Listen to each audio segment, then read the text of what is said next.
दिल्ली जाने के लिए योगी तैयार।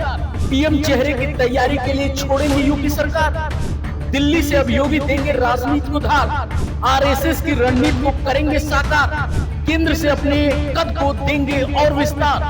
जानिए क्या है पूरी रणनीति, कैसे तैयार हुई ये पटकथा और कैसे दिल्ली जाने को तैयार हुए योगी आदित्यनाथ। वीडियो में अंत तक जरूर बने रहिएगा।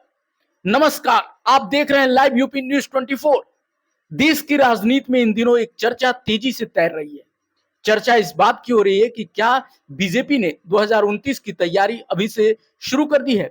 क्या प्रधानमंत्री नरेंद्र मोदी के बाद पार्टी का अगला बड़ा चेहरा तैयार किया जा रहा है और क्या उत्तर प्रदेश के मुख्यमंत्री योगी आदित्यनाथ अब दिल्ली की राजनीति में बड़ी भूमिका निभाने वाले हैं। हालांकि सबसे पहले ये बात मैं साफ कर दूं कि इन तमाम बातों की कोई आधिकारिक पुष्टि नहीं हुई है, लेकिन सोशल मीडिया से लेकर राजनीतिक विश्लेषकों के बीच में ये जरूर चर्चा है। जी हां, बीजेपी, आरएसएस या सरकार की ओर से कोई बयान सामने नहीं आया है, लेकिन राजनीतिक गलियारों, विश्लेषकों और सोशल मीडिया पर इन संभावनाओं को लेकर लगातार चर्चा जरूर हो रही है। दरअसल बीजेपी अच्छी तरह जानती है कि 2029 का चुनाव सिर्फ एक और आम चुनाव नहीं होगा, बल्कि भविष्य की राजनीति की दिशा तय करेगा। ऐसे में पार्टी अभी से अगले नेतृत्व को लेकर मंथन कर रही है। ऐसी अटकलें लगाई जा रही हैं। इन चर्चाओं के केंद्र में है उत्तर प्रदेश के मुख्यमंत्री योगी आदित्यनाथ। जी हां, आपने बिल्कुल सही सुना, योगी आदित्यनाथ। योगी आज बीजेपी के उन गिने चुने नेताओं में शामिल हैं जिनकी अपनी अलग जन स्वीकार्यता है। उत्तर प्रदेश जैसे देश के सबसे बड़े राज्य में लगातार दूसरी बार सरकार बनाना, कानून व्यवस्था, हिंदुत्व और मजबूत प्रशासन की छवि ने उन्हें राष्ट्रीय राजनीति का बड़ा चेहरा बना दिया है। राजनीतिक विश्लेषकों का मानना है कि बीजेपी में अगर कोई नेता प्रधानमंत्री नरेंद्र मोदी के बाद बड़े जनाधार के साथ चुनावी राजनीति का नेतृत्व करने की क्षमता रखता है, तो उनमें योगी आदित्यनाथ का नाम सबसे ऊपर आता है।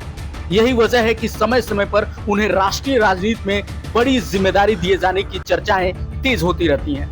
चर्चा तो यहाँ तक है कि मोदी सरकार के अगले मंत्रिमंडल विस्तार में योगी आदित्यनाथ को दिल्ली बुलाया जा सकता है।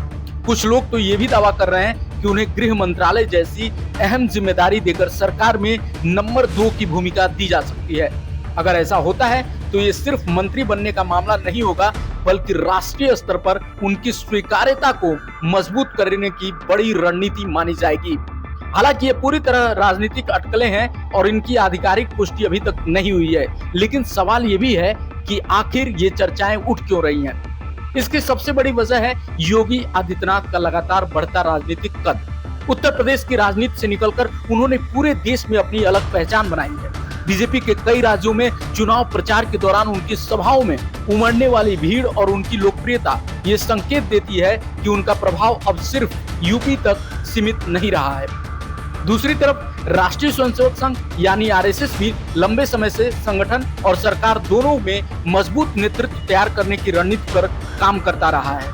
ऐसे में राजनीतिक विश्लेषक ये मान रहे हैं कि भविष्य की राजनीति को देखते हुए योगी आदित्यनाथ को राष्ट्रीय भूमिका में लाने पर विचार हो सकता है। हालांकि संघ की ओर से इस तरह का कोई आधिकारिक संकेत नहीं दिया गया है। अगर भविष्य में ऐसा कोई फैसला होता है तो उत्तर प्रदेश की राजनीति में भी बड़ा बदलाव देखने को मिल सकता है। सवाल ये उठेगा कि यूपी की कमान किसके हाथ में जाएगी, बीजेपी का नया चेहरा यूपी में कौन होगा और क्या योगी दिल्ली से राष्ट्रीय राजनीति की नई दिशा तय करेंगे। फिलहाल इन सभी सवालों के जवाब भविष्य के गर्भ में है, लेकिन इतना जरूर है कि योगी आदित्यनाथ को लेकर जिस तरह की चर्चाएं राजनीतिक गलियारों में हो रही हैं, उसने 2029 की राजनीति को लेकर बहस जरूर तेज कर दी है। अब ये देखना दिलचस्प होगा कि क्या ये अटकलें सिर्फ राजनीतिक चर्चा बनकर रह जाती हैं या आने वाले समय में कोई ठोस तस्वीर सामने आ सकती है। आपका क्या मानना है?